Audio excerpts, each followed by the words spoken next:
Hello, my name is Bill Johnson, and welcome to my class on narrative tension. And I came to this concept many years ago. I worked for a literary agent who hired me to read novel manuscripts. And I came to see that all the books I was reading took to page 40 for the story to begin. So that 40 pages was descriptions of characters, events, and usually every couple of pages there was a line that said something like, keep reading because on page 41 something happens. So I came to see that a story creates movement, and the movement transports the reader. So essentially, if a story is not going somewhere, it doesn't create the effect of a story. So part of this idea of movement is when a story is moving towards something, you have drama, and to me, drama is an anticipation of an outcome. So if a story is going somewhere, you can have drama about whether the story is going to get somewhere. And so part of this concept is the idea of narrative tension. So narrative tension in a novel, in a nutshell, is typically a main character who wants something and in some ways is blocked from getting what they want, because if they can just get what they want, there's no narrative tension about them achieving that. So the first step to understanding narrative tension is making what your main character, typically in a novel, wants, what their goal is, what their purpose is, makes this narrative tension around their achieving that goal or that purpose or accomplishing something in a way that the audience can invest in, become involved with that character. So the second aspect of narrative tension that I teach is that you need to transfer the narrative tension from the character in your novel or your story, it could be a play, could be a screenplay, is to transfer that narrative tension from the main character to the audience.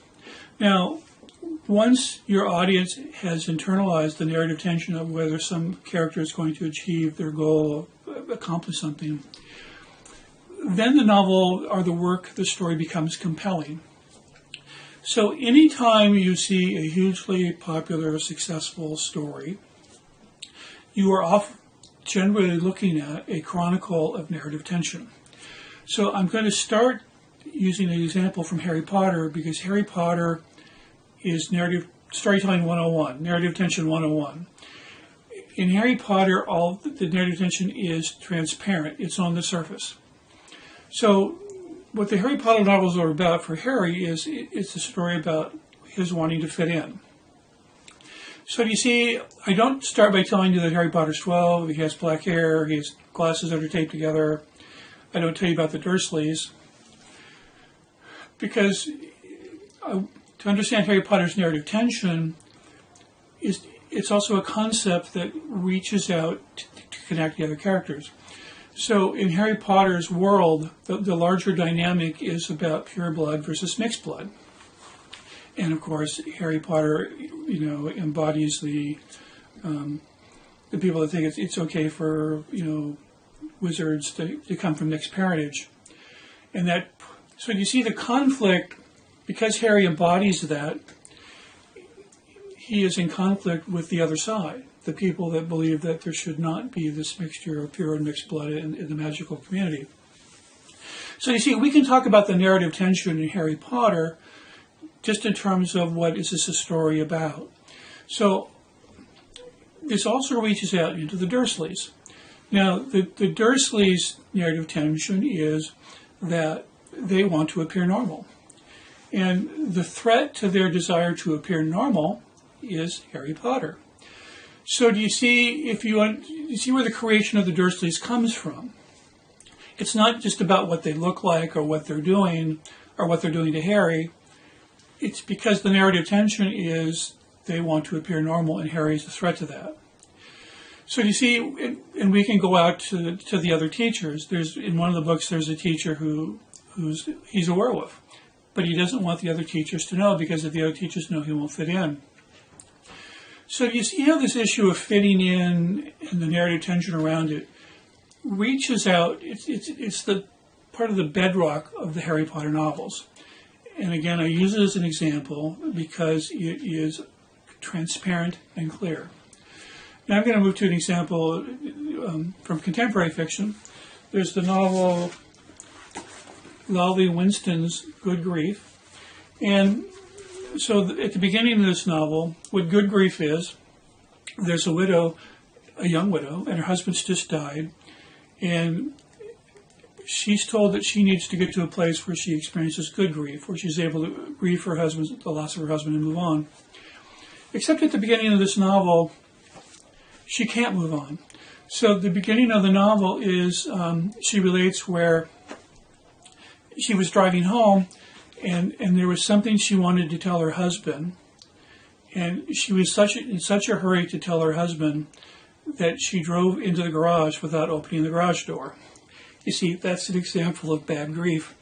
So the beginning of the novel and the narrative tension is this woman who simply cannot let go of her grief for her husband. And ultimately, of course, the story will move towards her, achieving good grief, where she's able to process her feelings and let go and move on in life. But that opening chapter where, she relates how, she drove through the garage without opening the garage door, do you see how that conveys to the reader the depth of her grief? So by introducing that, we make her character accessible to the audience. We are allowed to share her grief. We are allowed to share her journey, and that's what narrative tension does. It allows the audience to connect to the story's main character. Now I want to use an example. This is literary fiction. And this is the novel Funeral for Horses by Katherine Hyde Ryan. And I'm going to read some of the opening lines to show you how she introduces what the story's about and the narrative tension of the main character. My brother Simon was 42 years old. I pray he still is. So you see the question here, what happened to the brother? I shame and cajole his family into believing with me, but their wicks have burned down, their flames left to flicker, like the light they pretend to leave on in the window for Simon, like their own dwindling lives. Because you see how in this sentence, Hyde doesn't just describe the brother's family. He conveys the truth about this family, that, Simon's left and they've moved on. They've went right into good grief. Then the author continues, he has been gone 2 months and 4 days. So she's getting a little bit more specific now about what happened. I pray that somehow, somewhere, in presence or absence of pain and fear, he will turn 43 tomorrow. But it's hard to reconcile myself to prayer.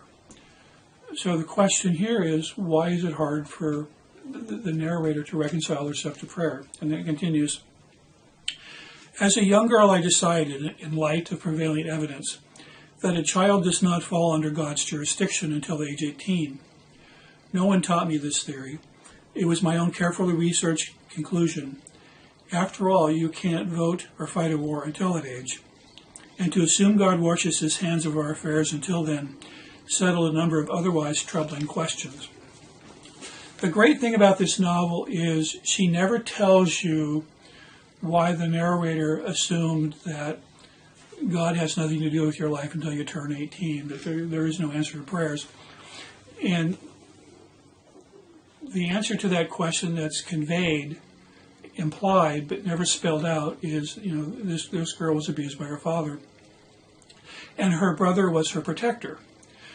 So, and her brother is the one that has helped her to lead some semblance of a normal life. And she's so fragile that normals for her is not very, it's just very fragile. So when the brother disappears, she has lost that bedrock of her life that allowed her to function. So at the end of this first chapter, she writes, in the morning I stick the notes on my door with push pins, a different color for each sweet, doomed man, whichever color I feel suits him best. I clean out my bank accounts on the way out of town. So her narrative tension is she feels that for her life to continue, she has to find out and rescue her brother, or at least find out what happened to him. And so that sets in motion that this question, what I call plot, the plot question here is, will she find her brother?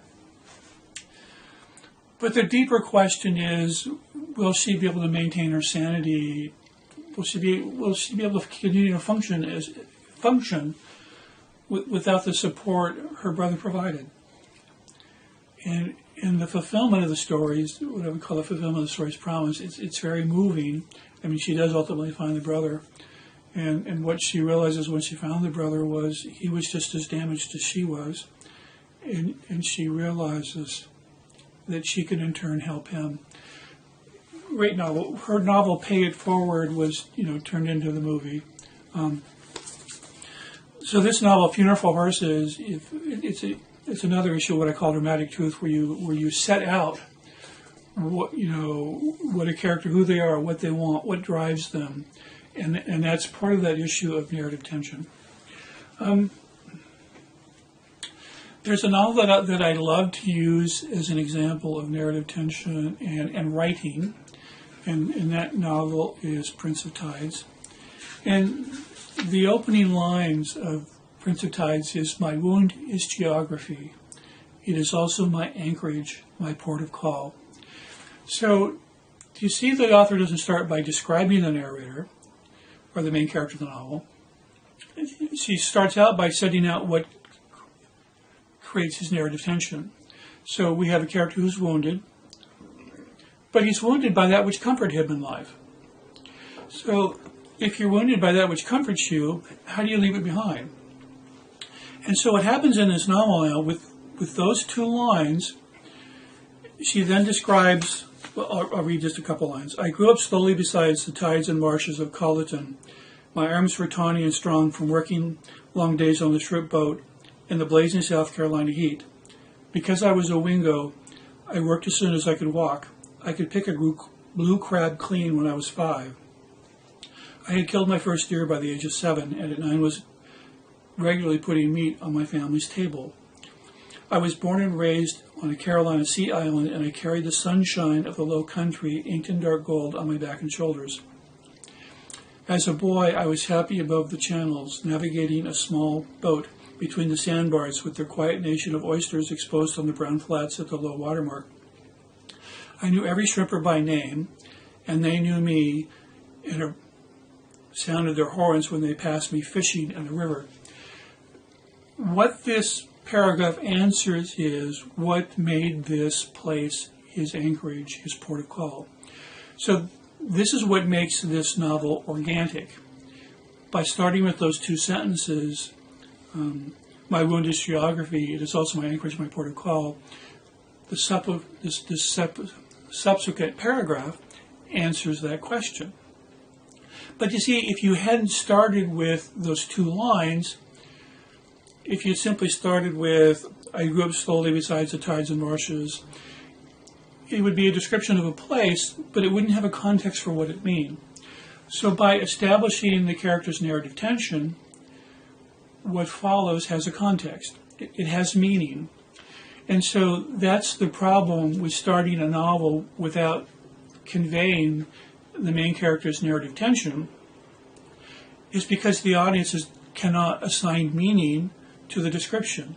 They cannot assign meaning to the events. So what this does is it forces the reader to memorize those details until there's a context that helps them make sense. Now, by the time you get to the second or third character, the second or third incident, the second or third or fourth or fifth page, and you don't have that context, you simply, it turns reading the novel into a job. It's work, because you have to memorize all those details. So again, by conveying the character's dramatic truth and their narrative tension, what follows has context. So he continues, "When I was 10, I killed a bald eagle for pleasure, for the singularity of the act, despite the divine accelerating beauty of its solitary flight over schools of whiting. It was the only thing I had ever killed that I had never seen before. After my father beat me for breaking the law and for killing the last eagle in Colleton County, he made me build a fire, dress the bird, and eat the flesh as tears rolled down my face. Then he turned me over to Sheriff Benson, who locked me in a cell for over an hour. My father took the feathers and made a crude Indian headdress for me to wear in school. He believed in the expiation of sin. I wore the headdress for weeks until it began to disintegrate feather by feather. Those feathers trailed me in the hallways of the school as though I were a molting, discredited angel. Now think about that line. Those feathers trailed me as if I were a molting, discredited angel. The author is allowing us to feel what that character experienced at that moment. We access characters in novels by what they feel. So one of the main problems I'll see in novels where the main character's narrative tension is not introduced is, as a reader, you're not quite sure what's the point. Why should I care? What does this character want? And so what happens, one of the things that can happen in that kind of novel is the main character is emotionally numb. So you can put the character into any situation, and they do not react to it with feeling. And because they don't react to the situation they're in with feeling, there's no way for the reader to access what the character's going through. Now, one of the reasons that happens is because the author can be numb to their own feelings. So what they do is they create a character in a story world. They put the character into situations where the character does not have any feeling about what's going around them, but the author is able to harvest the feelings from the character in the situation to put the character into. So that's what I call personal storytelling. The storytelling at that point isn't aimed at the reader so much as it is aimed at transporting the author. So again, narrative tension is about making what drives your main character, what they want, what they hope to achieve, or even what they hope to avoid, in a way that's accessible to the reader. So continuing this, never kill anything that's rare, my father had said. I'm lucky I didn't kill an elephant, I replied. You'd have had a mighty square meal if you had, he answered. My father did not permit crimes against the land. Though I have hunted again, all eagles are safe from me. So the father does have a moral code. I mean, he's a brutal man, but this is setting up an expectation of what's going to happen with the father. It was my mother who taught me the southern way of the spirit in its most delicate and intimate forms. My mother believed in the dreams of flowers and animals. Before we went to bed at night as small children, she would reveal to us in her storytelling voice that salmon dreamed of mountain passes and the brown faces of grizzlies hovering over clear rapids. Copperheads, she would say, dreamed of placing their fangs in the shin bones of hunters. Osprey slept with their feathered plummeting dream selves screaming through deep, slow-motion dives toward herring. There were the brute wings of owls and the nightmares of ermine, the downwind approach of timberwolves and the night stillness of elk. Now, this is foreshadowing. Now, everything he says, so the father appears to be the brutal one that beats him. But when you look at this paragraph about the mother with understanding, every example in this paragraph is about predator and prey. So in this novel, it is the mother that destroys the family, not the father. So he's foreshadowing, and it also answers the question. So in this passage, the mother appears to be the comforter, and the father appears to be the brutal one. But in this novel, what you learn, again, it's the mother that destroys the family. Now, they did turn this into a movie with Barbra Streisand as a psychiatrist, and in the movie, the psychiatrist is an important character, but she's not the main character. And of course, when they made the movie, they built up the role of the psychiatrist.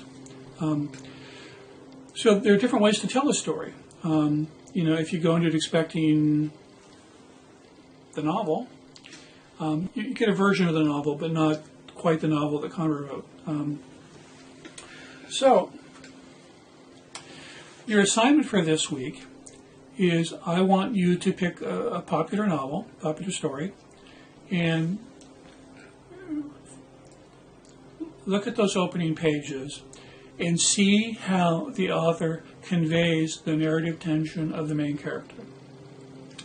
Now, I'm also giving you some examples that are posted online of, from students from another class on narrative tension, the examples they used. And I also have a video available on YouTube where I speak about the opening paragraph of the novel Henry James' The Ambassadors. Because, one thing people would say to me is, well, it might apply to what they do now, but 100 years ago, the classics, they didn't do that. Well, they did. So Henry James, it's a very slow, his stories are very slow. And, they're literary fiction. But in that opening paragraph of The Ambassadors, he absolutely nails what the narrative tension is of the main character. So what I want you to take out of this class is an ability to read a novel, watch a movie, and understand how it creates narrative tension. Now, there are movies that come out that fail. And so I want you to be able to watch a bad movie and understand where the story mechanics failed because they weren't implemented in a way that allowed the audience to invest in the characters of the situation or how it played out. So in our world, people used to have to reach a certain level of ability, to get a novel published by a traditional publisher, and actually had, in some cases, a very high level of ability. So now with self-publishing, people can pretty much write something and publish it on Amazon Kindle the same day, which I've seen people do. And so the reason I use an example of a bad movie, it's more likely that people in the class have seen a particular bad movie than, that any of us have read any particular bad self-published novel that doesn't create narrative tension for the main character. So I have a website at www.storyaspromised.com where I break down the opening of some movies and some novels and some plays. So again, the goal here is so that you recognize narrative tension and from what you're reading or viewing or watching, and you begin to transfer that understanding to your own writing so that you recognize the difference between describing your main character and conveying what I would call a dramatic truth, what that character wants or who they are, what drives them, and creating narrative tension around they're gaining what they seek. So this first week is about your looking at that in other popular stories. Next week, your assignment will be to show me some of your own work, and of course, you can post comments online in our Yahoo group. In this class, you'll also be able you'll have a session each week, a private session with me each week, if you like. And there's always somebody that doesn't want to share their ideas with others online. That's fine. If you want to just post examples of other stories instead of your own, that's good. And we can talk about your story privately. As the class continues, I will also show you how the purpose of a plot in a novel is to, once you set out what a character wants or is trying to achieve, the purpose of a plot is to put that character into deeper states of feeling. Because stories are also a journey of feeling, and feeling is how typically a reader accesses a character. So we'll be going through that. Now, there are some exceptions to what I'm talking about. If you're looking at science fiction can be about ideas in conflict. When I was young, science fiction was my first love. But you'd have stories about, what happens when you have first contact between, humanity and aliens. So science fiction, you can have ideas in conflict. Characters can embody ideas. So an example of that is the recent film Arrival, where the main characters, or the main character specifically, the woman scientist, is dealing with aliens that have a different perception of time. So it's not just a story about a plot with, aliens and, potentially, World War. It's also a story that explores how a culture, aliens that have a different perception of time, would have different ways of communicating. So again, that's an example where the dramatic tension isn't just around characters, but also around ideas. So, I use the example of Harry Potter. I use the example of Good Grief, Prince of Tides, the Ambassadors. So, there's genre fiction, literary fiction, contemporary fiction, science fiction, fantasy. What I'd like is for you to be able to see how narrative tension is created across the board in fiction. That it's not just something you see in genre fiction, it's not just something you see in literary fiction, it's not just something you see in contemporary fiction or romance, but it's a technique that you see running through successful stories. And I'll end this, I'll comment, when I was young there was a memoir called All Creatures Great and Small. And it's about, during the Depression, a vet in the Highlands of England, desperate for work. And so when I read this book, it was heartwarming, it was funny, stories about dogs and working with farmers and other vets, and just absolutely heartwarming. When I went back and looked at the book again, once I've started exploring storytelling, the memoir is a chronicle of narrative tension. He starts out, he's desperate for work. He gets a job and his new employer is a ladies' man, and then he's terrified that one of his girlfriends won't like him and he'll be out of a job. Narrative tension. Then he finds out that his boss's brother is a veterinary student, and he thinks, well, I'm going to be out of a job. Then he finds out that the boss's brother is a slacker.